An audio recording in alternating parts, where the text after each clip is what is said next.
আসসালামু আলাইকুম। আজকে আপনাদের জন্য নিয়ে এসেছি আলু পকোড়ার রেসিপি। আশা করি আপনাদের ভিডিওটা ভালো লাগবে। ভিডিওটা শেষ পর্যন্ত দেখার জন্য অনুরোধ রইল। এখানে আমি 4-5টা আলু নিয়ে নিয়েছি।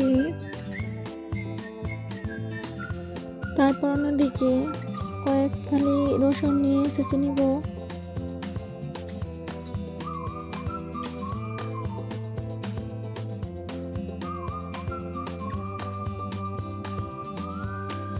রসুন ছেঁচা শেষ হলে আমি আপনাকে দেখিয়ে দিচ্ছি কি কি আমি নিয়েছি। এখানে নিয়েছি পেঁয়াজ কুচি, কাঁচামরিচ কুচি, রসুন বাটা, চিলি ফ্লেক্স। এখানে আমি সবগুলো আলুকে গ্রেট করে নিচ্ছি। এরকম মিহি করে গ্রেট করে নিতে হবে সবগুলো আলুই।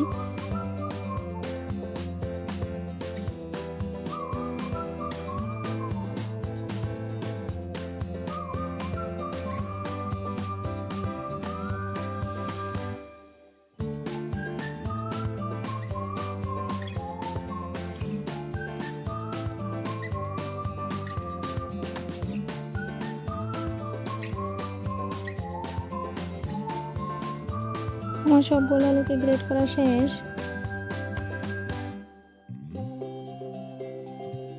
এখন ভালোভাবে পানি দিয়ে আলুটা ধুয়ে নিব যাতে আলুর কষ্টটা না থাকে।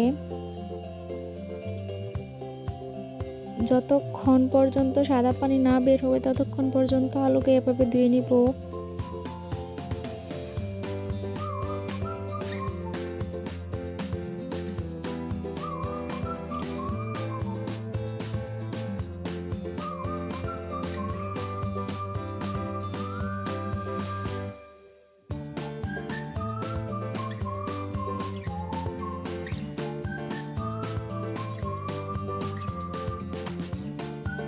পুরো আলু দিয়ে নেওয়া শেষ। এখন কিছুটা পরিমাণ লবণ দিয়ে হালকা মেখে 10 মিনিট যাবত রেস্টে রেখে দিব।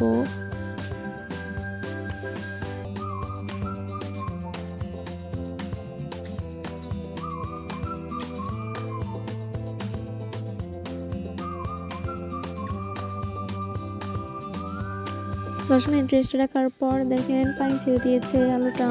এখন আবার আর কিছুটা পরিমাণ পানি দিয়ে আমরা ভালোভাবে ধুয়ে নিব।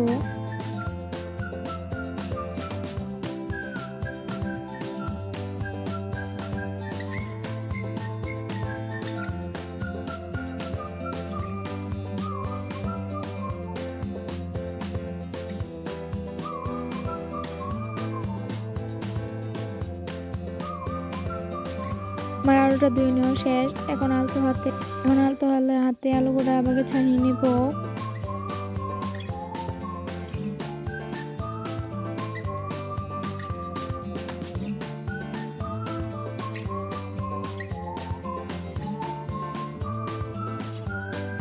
তারপর এখানে পেঁয়াজ কুচি, মরিচ কুচি, রসুন বাটা এবং চিলি ফ্লেক্স দিয়ে দিব। লবণটা আর দিব না কারণ লবণ একবার দেওয়া হয়েছে। তারপর এখানে 2 চামচ কর্নফ্লাওয়ার এবং চালের গুঁড়ো দিয়ে ভালোভাবে মিশিয়ে নিয়েছি। এটাকে এবার গোল গোল শেপে দিয়ে দিব সবগুলোকেই।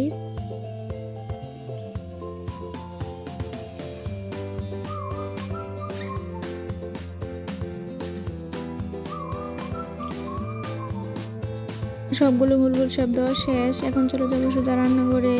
চুলায় একটা প্যান বসিয়ে দিয়ে সামান্য পরিমাণ তেল দিয়ে দিব।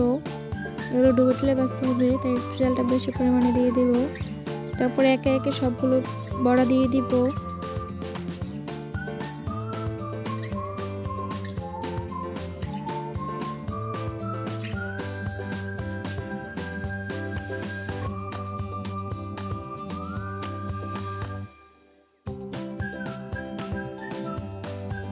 সবগুলোকে উল্টে পাল্টে ভেজে নিব।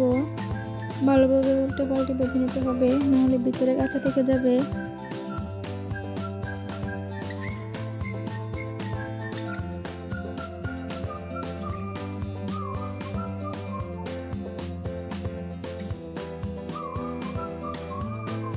এইভাবে ব্রাউন করে ভেজে নিব সবগুলোই। এগুলো আমার ভাজা শেষ। এখন এগুলোকে উঠিয়ে নিব।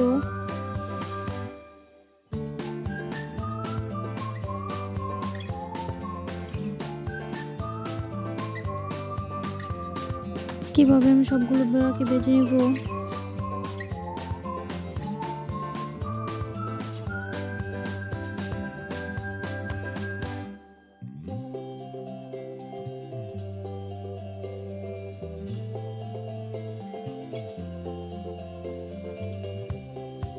সবগুলো বড়া ভাজা শেষ। এখন আমাদের দেখিয়ে দিচ্ছি কতটা মুচমুচে এবং ক্রিস্পি হয়েছে। আপনাদের ভিডিওটা ভালো লেগেছে, ভিডিওটা শেষ পর্যন্ত দেখার জন্য অসংখ্য ধন্যবাদ।